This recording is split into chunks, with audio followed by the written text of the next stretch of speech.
Good afternoon, everybody. It is so nice to see so many familiar faces. I was Zocha to go on this November Chizuk mission trip, and I got to know so many of you. And now I'm here in a little bit of a different role. So I want to thank Barry for asking me, and for Aviva Fass also for including me in this. There's nothing more inspiring than being with a group of Jewish women, especially when we're coming together to grow. And when I was talking to Barry about the theme for today, will the real you still please stand up? And what I'm going to talk about, which is going to be really practical, hopefully. Barry says, I just want women to connect to each other, to connect to their neshamas, to connect to Hashem, and that's all I want. And so that is a really wonderful prescription, but of course we need to answer the question, well, how exactly do we do that? All right, is that, yeah, this is, well, I don't like to stand, I feel like this is a barrier. I like to stand here. I would actually like to stand down there if I can, but it will be a little bit harder, so okay, I'm going to get a little closer. Do you want to hold it up longer? Yeah, maybe this is better. Okay, thank you. All right, so a few weeks ago, my son got engaged. Thank you. It was very exciting, and it was the kind of thing that after he came home from the first date, I was like, okay. And then after the fourth date, I called the girl's mother, and I said, I think we need to talk. And what kind of bracelet does your daughter want? Because I'm going to New York, so I'm getting it now. And it turns out, you know, they did get engaged, like they gave us 1 or 2 more dates, and the bracelet was already bought and purchased.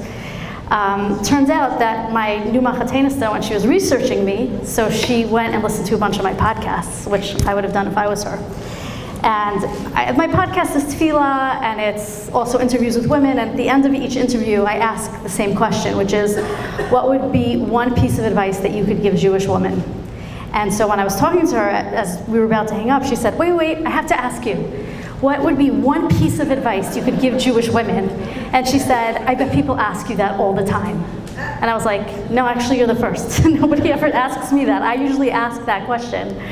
But I was, in the moment, and I said, figure out what your purpose in life is, and then figure out how to do that thing. And she said, wow, that's great advice. And I thought that was great advice also, but the truth is, it's not my advice. I got it from the Mesilas Yesharim, who says in the beginning that the root of Hasidus, the root of perfect devotion to Hashem is to figure out, to clarify what our purpose is in this world. But then you have to spend your lifetime figuring out how to do the thing. And the secret is that how to do the thing is usually not that complicated. Doing it is complicated, but we really always know what to do. A bunch of years ago, actually pay attention to the time here, I want to leave time for questions. So a bunch of years ago I was at a wedding and I ran into a friend who had lost like 100 pounds. So I said that thing to him that, hopefully not everybody says this, but I said this thing to him that you say sometimes when somebody does something like this, which is, how'd you do it? And he just looked at me and he said, diet and exercise. And I was waiting for like a secret, you know what I mean? You like did some kind of trick, there was some sort of formula that you followed where the hard work is not going to be involved. And the truth is, there's no trick. Okay, now there's Ozempic, but I feel like maybe we're going to find out that really isn't the trick we think it is. We know what to do, we know how to do it, but doing it is very, very complicated. So what I really want today is to get as practical as possible and really leave here with some actual tools. It's a very auspicious time of year. We're about to start the 9 days. And as Barry told me when I was talking to her on the phone, I had never heard this before, she said, Av stands for El Ba, El is coming. So that's of course also on our mind. So with that being said, if you have something that you could write down, you can, or you could just think in your head, because you'll remember the 3 things I want you to write down. Number 1 is something about yourself that you really would like to work on. So it could be anything. I want to work on my temper. I really want to daven more. I want to have more kavanah when I daven. I want to, work on how I talk to my children. Whatever it is, something that you really would like to improve. Okay, everybody has that? Okay. Number 2. A strength or a talent or a gift that you have. So it could be I'm very organized, I'm very kind. It could be something that you're good at, I'm very musical. A gift that Hashem gave you. I have money, I'm very beautiful, I am from a very important family, whatever it is, like a gift. So you have something that's in your toolbox. And then number 3 is a struggle that you're in the middle of. Now this could be struggles are difficult, but they're not all necessarily bad. So a simcha is a struggle.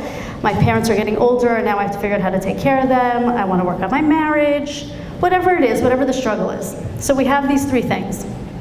Okay, now I want to frame this through the words of the Mishnah in Ein ani li mili, uchshani la'atzmi mani, ve'im lo achshav emasai. The famous words of Hillel in Mishnah Yudal, Parak Aleph and Pirkei Avos. And I went to go look at Rabbi Twersky's, he has a Visions of the Fathers, Pirkei Avos, and when I opened it up, I saw the first line that he said there was, the statement of Hillel is a perfect prescription for emotional and spiritual health. And so I'm going to follow this formula because I really think that if you follow it through, you'll see that it really will give us the practical tools we're looking for. So number one, im ein ani li mili. If I am not for myself, who will be for me? I am the only one who can make changes for myself. All the Mefarshim talk about how I'm the only one who could accrue merit for myself, I'm the only one who could do mitzvahs for myself. So let me tell you something. In my day job, I'm not a marriage therapist, I'm sort of a marriage therapist. I'm a therapist. And when I started becoming a therapist, I said, I don't want to be a marriage therapist, that's all. And slowly, Hashem had other plans for me because I would be talking to my clients. And by the way, if I tell you stories about my clients, I have changed some details to protect the innocent, but the essence of the story is true. So I would be talking to my client, and she'd be telling me about her husband, and I would say, I want to talk to your husband. And then I would say, maybe you should bring your husband into the office so we could all have a session together.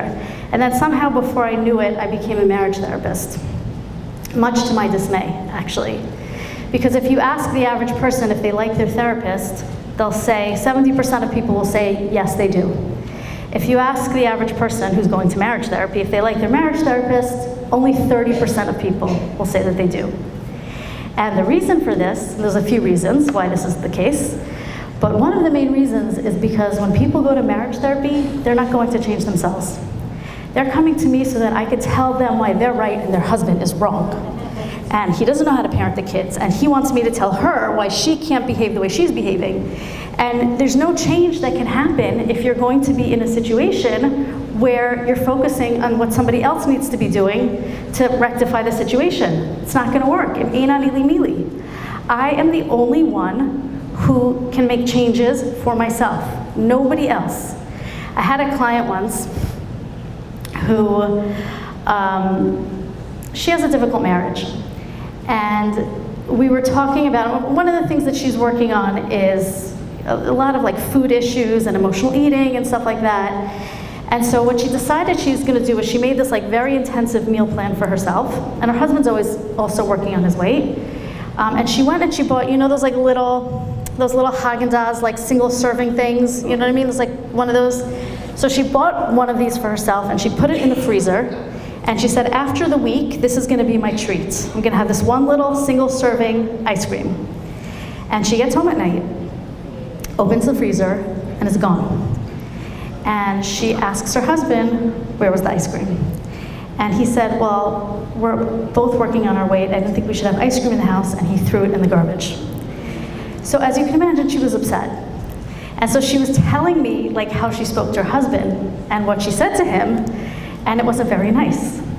And I said to her, you can't talk to your husband that way. And she said, let me go back and tell you what he did. And she went and told me the whole story again. And I said, no, you misunderstand me. You can't talk to anybody that way. That is not the way we talk to another person.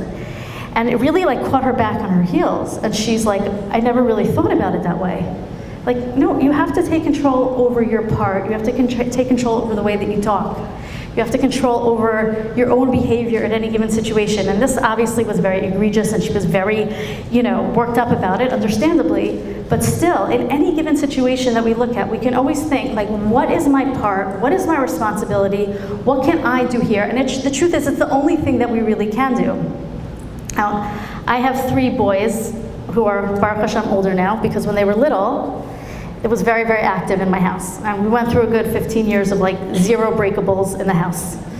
And if anybody has seen little boys play, you know what happens. They play, And then something that isn't even necessarily meant to be a weapon becomes a weapon.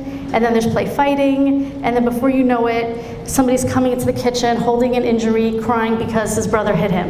And so I used to do this all the time. I would turn to the perpetrator and I would say, "What did you do?" And he would say, "Well, he took my toy," or whatever it is. And I would say, No, I didn't ask you what he did. I asked you what you did." And he would say, "Yeah, but," like he couldn't say what he did without telling me first why he did what he did and what his brother did to him that was so bad that he had no choice but to hit his brother. And actually I was in Seattle. I flew here from Seattle. And I was in Seattle for about 5 days, and yesterday I flew to New York and my flight got delayed. I was sitting in SeaTac for like 5 hours yesterday. So I called my kids, and my boys are big now, and I said, "Do you remember when I used to do that when you were younger?" And they were like, "Oh, that was so annoying that you used to do that." So this is not parenting advice necessarily. But I was kind of asking them, I'm like, was it helpful? Did you learn something? And I got sort of mixed reviews. One of my sons said, "I didn't always feel validated when you did that."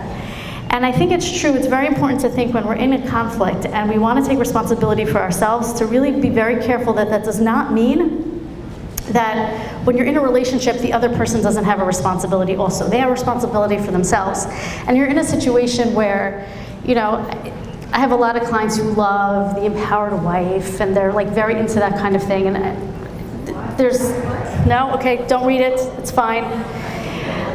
The idea of just taking responsibility for your role in conflict works when you're in a situation with somebody else who's also taking responsibility for their role in conflict, and we could talk about that more maybe in a different speech. But some of you know it, some of you don't.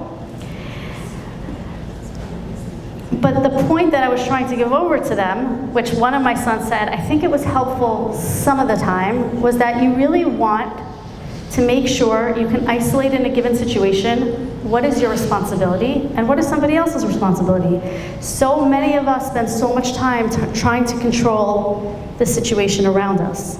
And I'll do this sometimes with clients with anxiety, where I'll say, write the thing on the top of the page, write everything about the situation. So let's say, I don't know, you have a simcha coming up, or you have something, Yantif is coming, any kind of situation that's difficult, everything that's in your control, right on one side of the page, everything that's in Hashem's control, right on the other side of the page, rip off the side of the page, and I even will sometimes have people do this, like fold it up, put it in an envelope, and like give it to Hashem.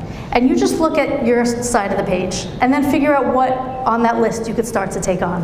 Im'enani li mili means a few things. It means that I am responsible for myself. I can't change anybody else but myself. I must say this like 10 times a week. You can't change somebody else's behavior. But it also means that nobody can change your behavior. Im'enani li mili, nobody else can do a mitzvah for you either.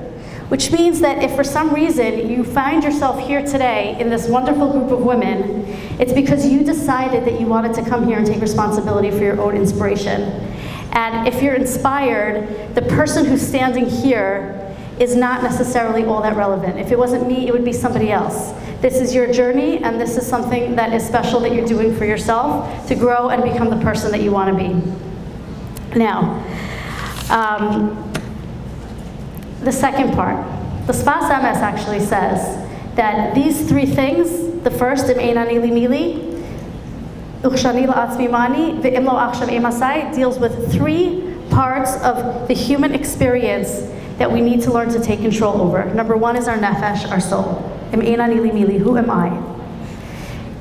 Number two, oh wait a second. Okay, hold on one second.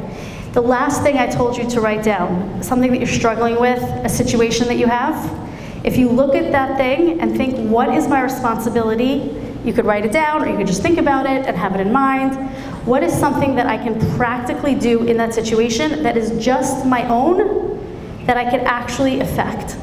Okay? Now number two, olam, is my impact on the world. So number one is nefesh, myself. Now number two, shani la'atzmi mani, if I'm only for myself, what am I? My father, Zatzal, used to quote the Alter of Slobodka, who would say the shmuz of the altars, that he used to say that when we first meet Avram Avinu in Parshas Lech Lecha, he's already 75 years old. Now, we all went to school, and you probably learned all the stories in the Midrashim about how Avram Avinu, when he was younger, he has this whole incredible backstory, how he was fighting against the fake news of his day, and literally they tried to cancel him by throwing him into a fiery furnace. But none of that is written down in the Torah. We all know that from the Midrashim. What is in the Torah, what did Hashem tell us in minute and excruciating detail, is how Abraham treated his guests. How he fed them, how he stood over them, how he spoke to them. And the altar says that this was a much greater testament to Avram's greatness, how he treated his guests, than the fact that he allowed himself to be thrown into a fiery furnace. And so when we think about our impact on the world, and we think about how we're going to take our nefesh, the person who we are, the person that we're trying to become, and how now that's going to affect the world, I think sometimes what happens is we have a tendency to think a little too big, not think small enough. We think that we need to start a worldwide chesed organization. Not that there's anything wrong with that, that's fine. But in some ways, it's a lot easier to do that than it is to talk nicely to your neighbor, or to your friend, or to the person who really annoys you. I'm very lucky, I'm very zocha to have a daily Shmir Lashon chat, which I know some people here are on. And my topic for this summer is Lashon Hara with families, within families. It's, we're in the 3 weeks, 9 days are starting, and every year, every summer, we talk about Ahavas Yisrael, we talk about avoiding Sinas Chinam, and, we think about that in sort of broad terms, that I'm gonna have love for the Hasidic lady in Monroe, or the non-Jewish guy who's in Austin.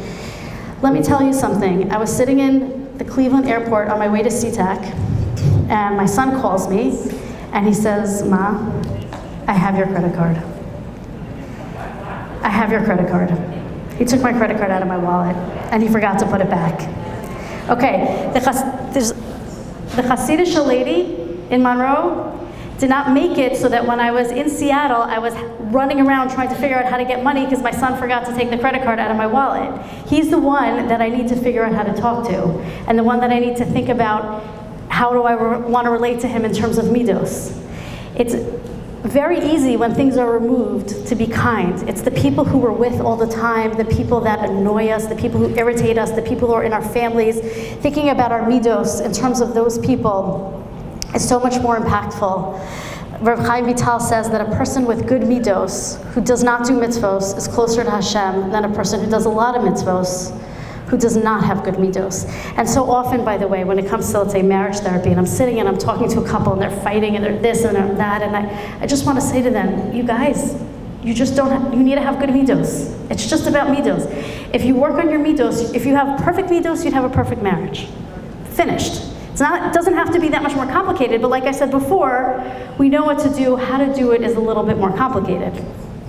Obviously, I have a client who, she went through the history of abuse, very difficult situation. And Baruch Hashem, she has a lovely family, and she's children, and, but we have what to talk about in therapy. And she said to me a little while ago, she said, why did Hashem make this happen to me? I feel like I have an obligation, to do something with my story. So I said, what do you mean you want to do, you want to write a Facebook thread? You want to talk about it publicly? And she's like, I don't know, something. I have to do something with this thing that happened to me. And I said, well, what if, I'm not Hashem, but what if the reason why this happened to you is just because, you need to be a better mother? What if that's, does it have to be, I think it's a little bit of a modern conceit where, anytime something happens, we have to tell everybody our story. Now, that I don't want to take away from that, because sometimes that is very powerful and it's impactful. When you hear somebody who went through something that you went through, it normalizes it and it can be really, really supportive. But at the same time, what we really want to do with the gifts and the challenges and the struggles that we have is figuring out first how to grow ourselves and then how to impact people, but thinking small and thinking about the people around us before we start thinking globally. And it should be like if you ever throw a rock into a lake and you see the ripples out, right? You're the rock and then your immediate family are the bigger ripples, and then it kind of goes out. And I'll prove it to you. I hear this kind of thing all the time. Somebody comes into my office and they'll say something like this. everybody thinks my husband's such a great guy, but if they saw what he was like at home, they wouldn't think he was so amazing. Or everybody thinks my mother's like such a big bal chesed, and she does chesed for this one, and she does chesed for that one. But if they knew what she was like, I don't know if they would think that she was such a big bal chesed. And so I hear this kind of thing a lot. But you know what I never hear? I never hear the opposite. Have you ever heard somebody say, my father spoke so kindly at home, and he always was so, he never raised his voice to us, and he never raised his voice to my mother, but he was kind of a jerk on the street, right? Nobody ever says that. That's not a thing. You figure out how to be kind to the people around you, and then you go out onto the street, and then it will go out. You start on the outside in, and it doesn't work as much. I need to be able to have an impact on the world around me. I need to be able to think small and to think of the people that I'm in contact with. And if you look at the second thing that is on your list there, which I said is a talent that you have, how are you using that talent to impact the people in your life? And I think this is important. I want to talk about this before we talk about the thing that we want to improve, let's just say, our challenges. Because I don't know about you, but I know for myself that if somebody wanted me to sit down and list all the things that I can improve about myself, I would have a very long list. I've thought about it extensively. I could beat myself up much better than anybody else can, and I can be very self-critical. But that only works if we're going to be balanced and also really acknowledge the things that we're good at, acknowledge the things that Hashem gave us, acknowledge the talents and the gifts that Hashem has given us, and look at those things honestly as opportunities, like everything. A challenge is an opportunity and a gift is an opportunity, and how are we working on that to use it to impact the world? It's a little bit like, imagine I go into my daughter's house and I see that, she really needs a new sheitel. And I say, sweetie, you know what? It's a lot of money. I'm gonna go. I want you to go. However much money, I'm gonna buy you a beautiful new sheitel. So I take her, I go, she gets a new sheitel, and then I see her, she's never wearing it. Why aren't you wearing it? I don't want to ruin it. I feel bad, you spent a lot of money on it. Like, I don't really want to wear it. I mean, my answer to her would be, what do you think I gave it to you for? I gave it to you because I want you to wear it, and I want you to feel good, and I want you to look good, and I want you to have something that you love to wear. So when Hashem gives us a gift, so I said anything. The list could be like a talent. I'm very, I'm a good organizer. It could be like literally a gift that Hashem gave you, like money or yichus or good looks or anything like that, or an ability or a talent, anything. Hashem wants us to use that thing. Otherwise, He's going to say, what do you think I gave you that thing for? What, so you could just not develop it, not grow it? And for everybody that looks different, we have different stages in our lives and different times when certain things might be more appropriate than at other times in our lives. But we need to acknowledge the gifts that Hashem gave us, and the way that we do that is by using them first and foremost. Okay, now comes the fun thing, which is time. So time is interesting. It's the only non-renewable resource, right? If somebody loses money, they can make more money. Somebody gets sick, hopefully, they can get healthy. When it comes to time, if we don't use it, it's if we don't, a minute's gone. This minute's gone, the next minute, it's over. There's no do-overs in life. And the Sfas Emes says that this Mishnah teaches us how we control time. The way that we control time is by taking action right now. And I think so many times in life, we're waiting for a certain situation, for an external benchmark, before we do the thing that we think we should do. So somebody will tell me, I really need to lose 30 pounds, and when I lose 30 pounds, that's when I'm going to start having the life that I want, or that's when I'm going to buy myself nice clothing. Or when my husband and I resolve this conflict, that's when we're going to have a good marriage.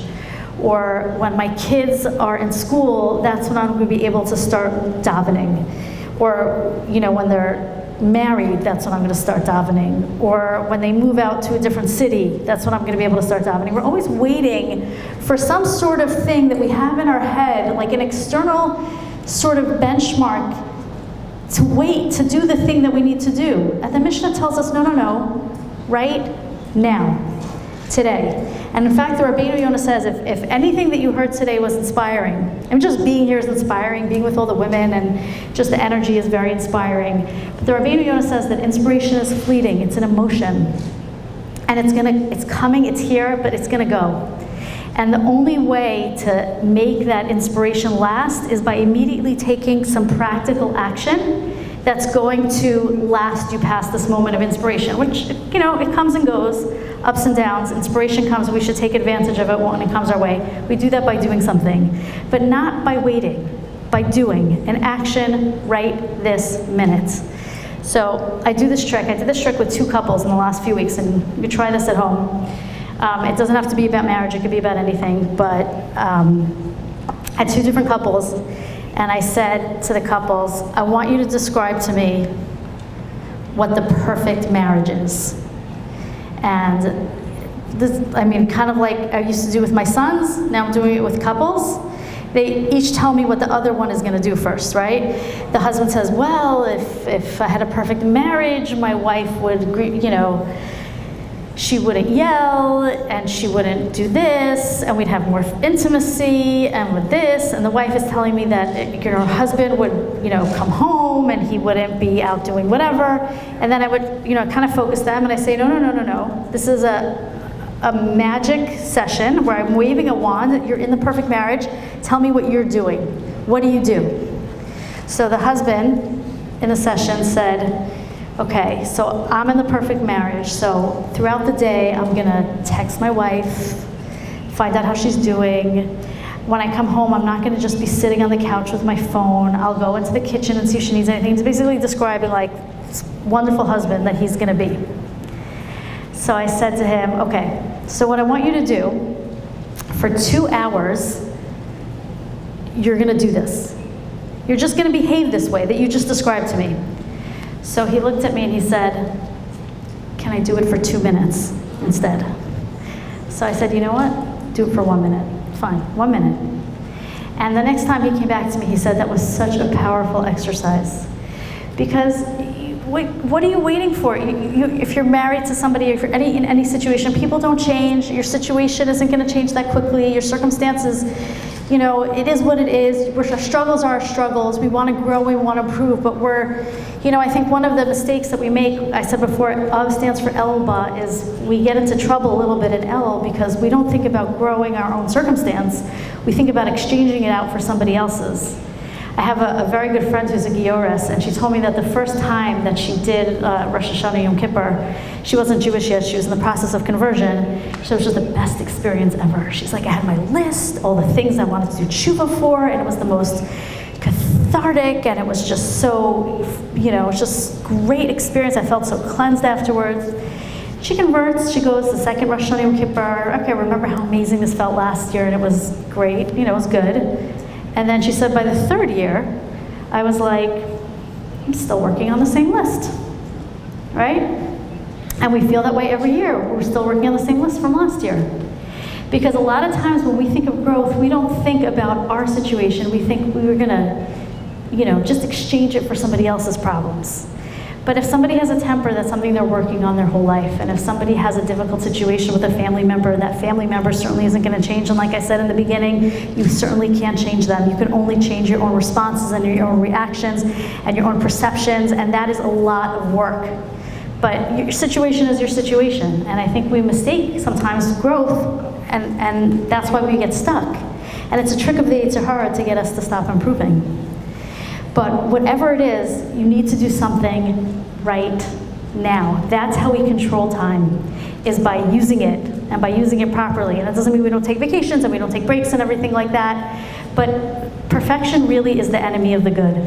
And a lot of times we wait for a circumstance to be perfect. We think it's going to be perfect before we're willing to do something. I remember when I first started writing something and I asked somebody for advice, somebody who was writing, and I was so nervous about it, and she said, you just have to hit publish, because you can always edit. And I found that with the podcast, the first few times where I just clicked publish, it was like an act of faith. I hope this is gonna be good, but you just have to do it sometimes. And we have to be able to get over that sense that we're waiting for something to be perfect, because it never is. Life isn't perfect. That's just the way life is. So the last thing that I told you to write down is the thing about ourselves that we want to improve, and the thing about ourselves that we want to work on. And my advice is becoming